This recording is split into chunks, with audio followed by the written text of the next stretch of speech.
आज मैं आपके साथ सुपर टेस्टी लिज्जत पापड़ की रेसिपी शेयर करने जा रही हूँ, जिसे हम बिना किसी मिलावट सिर्फ बेसन से बनाएंगे और ये बहुत ही टेस्टी सा बनकर रेडी होगा। आज की रेसिपी को अगर पूरा आप देख लेते हो तो आप भी बहुत ही आसानी से पापड़ घर पर बना सकते हो, वो भी बिल्कुल हाइजीन तरीके से। तो चलिए फटाफट से रेसिपी स्टार्ट करते हैं, लेकिन उससे पहले आपसे रिक्वेस्ट है, आपने अभी तक मेरे चैनल को सब्सक्राइब नहीं किया तो प्लीज़ सब्सक्राइब कर लीजिएगा। और यहाँ पर इतने सारे पापड़ को मैंने सिर्फ 1.5 कप बेसन से बनाया है और आप देख सकते हो कितने परफेक्ट पापड़ बने हैं। तो इसे बनाने के लिए सबसे पहले हमें चाहिए गर्म पानी। तो पानी गर्म हो चुका है तो इसमें ऐड करेंगे हाफ चम्मच नमक और हाफ चम्मच ही पापड़ खार। थोड़ा सा इसे मिक्स कर लेंगे और इसे हम नीचे रख देंगे ठंडा होने के लिए। अब इसे ज़्यादा हमें उबालना नहीं है। यहाँ पर हमें बाउल में ले लेना है 1.5 कप बेसन और इसमें हम ऐड करेंगे हाफ चम्मच जीरा, साबुत जीरा ही ऐड करना है और ऐड कर देना है गोल मिर्च। तो मेरे पास साबुत गोल मिर्च नहीं था तो मैंने पाउडर ऐड कर दिया। अगर आपके पास हो तो आप कूट कर ऐड कर दीजिएगा।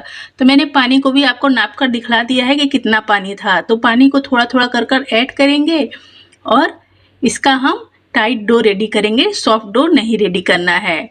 तो देखिए डो यहाँ पर रेडी हो चुका है। तो पानी का कोई मेजरमेंट नहीं है, आपके डो में जितना पानी लगे उतना आपको डालना है।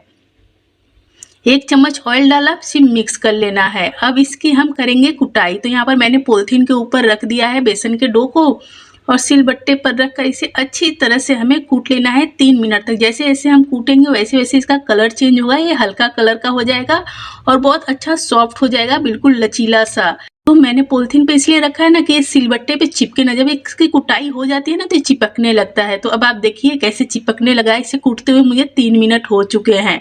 तो पूरा सब कुछ साफ ना करना पड़े इसीलिए मैंने पॉलिथीन लगा दिया। तो देखिए मैंने इसे अच्छी तरह से कूट लिया है और ये देखिए कितना सॉफ्ट हो चुका है। तो चलिए फटाफट से इसकी लोई कट करते हैं और इसे बेलना स्टार्ट करते हैं।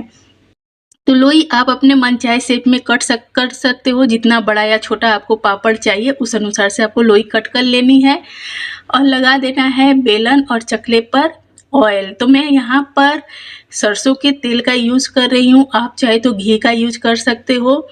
रिफाइंड ऑयल का यूज मत कीजिएगा। इस पापड़ में ऑयल या घी का ही टेस्ट अच्छा आता है, इससे ये पापड़ अच्छे बनते हैं। तो हमें क्या करना है, ऑयल लगा कर इसे अच्छी तरह से जितना हो सके उतना पतला कर बेलना है, मोटा बिल्कुल भी नहीं रखना। तो आप देख सकते हो बेलन को खींचते हुए इसे बेल लेना है। और यहाँ पर मैंने ले लिया है एक ढक्कन, इसी से हम पापड़ को गोल गोल कर लेंगे। तो है ना आसान तरीका, आप देख सकते हो। इसे जैसे मैंने वैसे पतला कर बेल लो और फटाफट से कट कर लो। तो इसी तरह से सारे पापड़ को बेल लेना है और थोड़ा अलग अलग कर हमें इसे रखना है, एक में एक अभी नहीं रखना है, नहीं तो ये चिपकने लगेंगे। और यहाँ पर ये मेरा अंतिम पापड़ है, इसे मैंने बेल लिया है और कोई कट नहीं किया। देखिए इसे मैंने बेला है, कितना अच्छा है, गोल बिलकर रेडी हुआ है। और थोड़ी बड़ी सी लोई थी इसलिए मैंने थोड़ा बड़ा इसे बेल दिया है, बिल्कुल पतला ही बेलना है। और आप देखिए मैंने पापड़ के ऊपर ना आटा छिड़क दिया था कि एक में एक जब रखूं तो ये चिपके ना। अब इसे फटाफट से हम फैला देंगे। तो हमें पंखे के नीचे ही इसे सुखाना है क्योंकि बारिश का मौसम है तो धूप तो निकलेगी नहीं। अगर धूप निकले तो 1 घंटे का धूप जरूर दिखा दीजिएगा। तो यहाँ पर मैं इसे सूखने के लिए छोड़ देती हूँ। तो इसे सूखते हुए 2 दिन हो चुके हैं और देखिए मेरा पापड़ बहुत अच्छी तरह से पंखे के नीचे सूख चुका है। अगर आप इस पापड़ को बनाकर रखो तो मतलब आप 2 महीने तक सिर्फ रख सकते हो, ज़्यादा नहीं रख सकते। अगर आप इसे धूप दिखा दो, धूप में अच्छी तरह से सुखा दो तो आप इसे पूरे साल रख सकते हो। तो चलिए फटाफट से इसे तल देते हैं।